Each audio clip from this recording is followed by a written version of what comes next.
Dan Illman, Mike Beer kicking off the 20-cent jackpot power pick six at Woodbine on Canadian International Saturday. Race number 7 is the Grade 2 Nearctic Stakes, 6 furlongs on the E.P. Taylor turf course. Our coverage at Woodbine this weekend brought to you by our friends at Ontario Racing. From Ajax Downs to Woodbine, get all of the information on thoroughbred and harness racetracks in Ontario at www.ontarioracing.com. Let's meet the field for the Grade 2 Nearctic Stakes. Morning line favorite, the 6, Blind Ambition, 5-2 on the morning line. A couple of synthetic specialists, the 9, Yorkton, the 8, Richie's in the house. They're expected to set the pace, and that's the segue into the Timeform U.S. pace projector. Yorkton expected to make a fast pace. You've got the 3 in here, Boreal Spirit, who is very, very fast. You've got the 8, Richie's in the house, very, very fast. They'll be cooking early.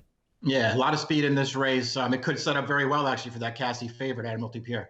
The number 1 is Admiralty Pierre, and this is a horse who last time I just had no chance in the Woodbine Mile. A, 116 to 1. B, just pressing a very fast pace, which is really not this horse's style. This horse wants to take back and make one run. This horse should get a better situation this time around and get some needed class relief. Yeah, right. Like I said, I think the pace could help him and the favorite in this race. I think he could probably just sit from the rail like he did 2 and 3 starts back the last 2 times they sprinted him on turf.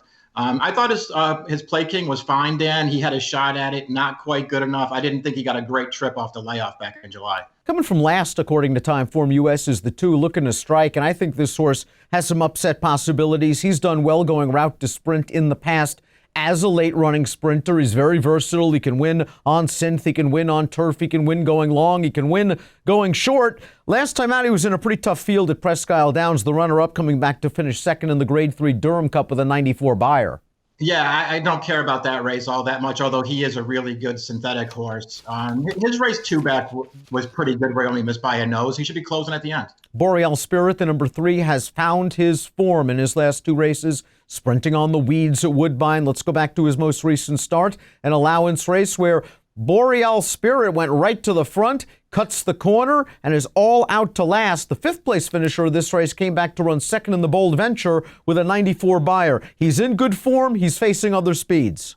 We'll see how hot this pace gets, because if it gets too hot, it's going to work against this horse. You see him just holding on over, looking to strike in that last race. That was 5 furlongs. Now he's got to go 6. Reconfigure is the number 4. This would be an interesting story. A 7-year-old making only his 10th lifetime start. He's obviously had his share of problems. We'll go back to his last race where he was dangled for a $60,000 tag. I think he was a reluctant pace setter in this race. He made the lead, put away a couple of pace foes. Here comes Shakamat, a veteran splitting horses right now. He's going to get Reconfigure. Maybe this was a little bit of a disappointing loss for favored Reconfigure in this race. I also think he's better with some targets, and he'll get them on Saturday.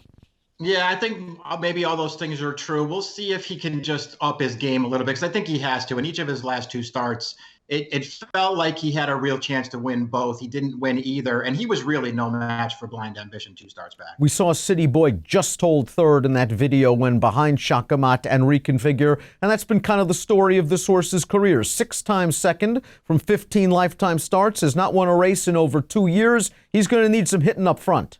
Yeah, he's got a race on the go back that would give him at least a look in this race, but otherwise it seems like he's probably just a couple of. The 6 Blind Ambition is simply the horse to beat. He has all of the back class, and we'll go back to his most recent start. His first start for Mark Casse, his first start in about 9.5 months. He is the number 4. He is buried down inside. He is waiting for a seam. He is going to get that seam, split horses, and seal the deal. A likable return and something that he can build on. He has a nice attack post on the outside.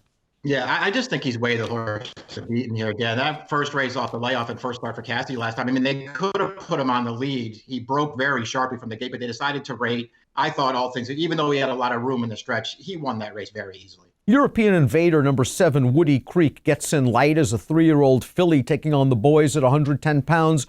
Lake Saxon, last time out, beaten favorite in Britain, but this horse had some traffic trouble that day. If the pace is really fast, she'll be running late. Yeah, she can come running at the end of this race. We'll see if she can finally get there.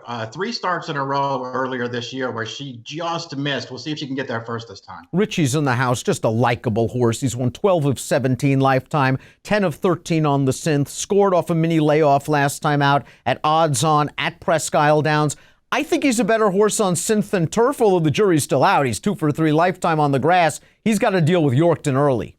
Yeah, they haven't run him on the turf since early in his career. He did win his first 2 career starts on the grass, so he handles it. It's just a question of whether he's as good now on that surface as he is on synthetic. Not only has Yorkton won the Bold Venture in his last 2 campaigns, he beat the champion Pink Lloyd in both of those races. Let's go back to this year's Bold Venture. On the lead is Yorkton. He's in the 2-path in the yellow cap, and he's going to hold determinedly over a decent field of synthetic sprinters. We know he's capable of running very fast races on synth, but he is 1 for 8 on the turf, and he's going to have to really hustle with other speeds in here. You must respect this horse always, and he might drift to a playable price.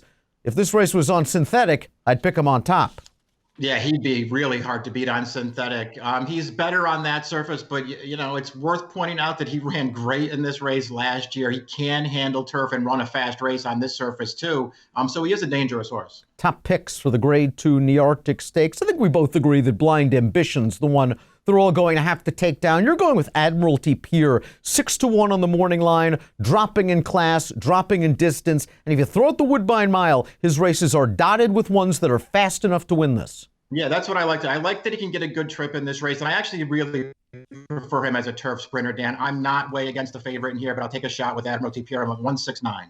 I like Reconfigure in here at a little bit of a price, 12-1 on the morning line. Again, think he's a little bit better with some stalking going on. There is some speed in this race for him to sit behind. I'll give him a chance at a big price. 4981 for me in the Grade 2 Nearctic. It's race number 7. It kicks off the 20-cent jackpot power pick 6, and it has an approximate post of 4:30 Eastern. Good luck.